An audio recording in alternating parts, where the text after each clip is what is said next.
Isang groom ang handang-handa ng ikasal.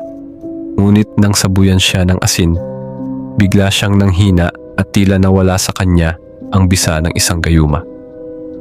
Agad siyang natauhan at nagalit sa bride.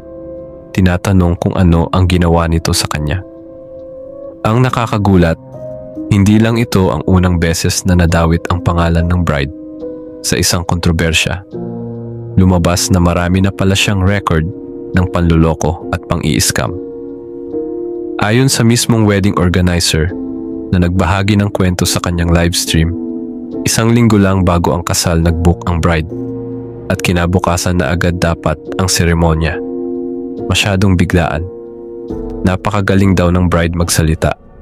Konyo, fluent sa English, at sobrang convincing. Dahil dito, kahit walang down payment o anumang bayad, pumayag ang mga suppliers at organizers na ituloy ang event.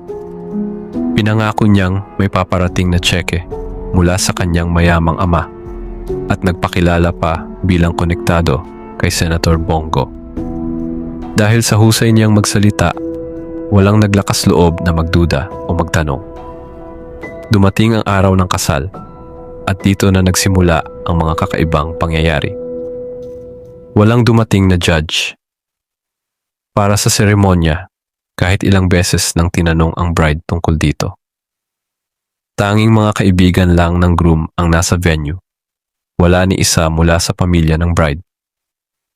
Ayon sa kanya, nasa hotel daw sila at paparating pa lang.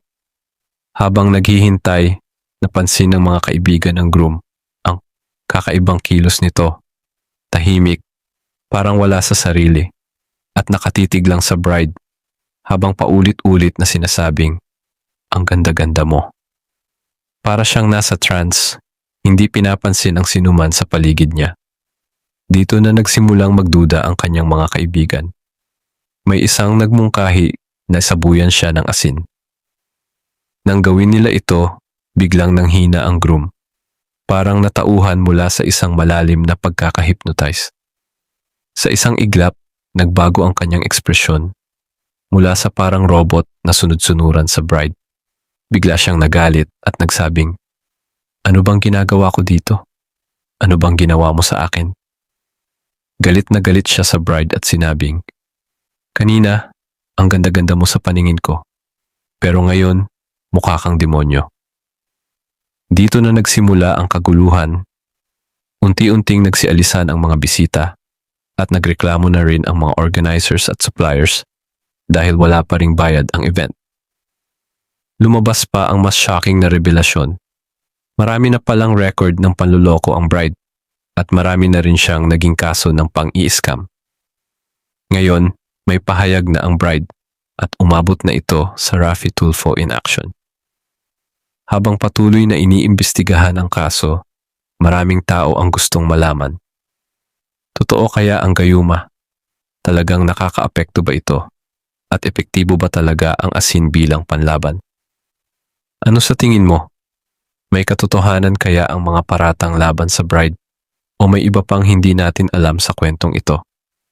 Tara, pag-usapan natin sa comments. At kung gusto mo pang makakuha ng updates sa ganitong mga nakakakilabot na kwento, huwag kalimutang i-like, i-share at i-subscribe sa channel na ito.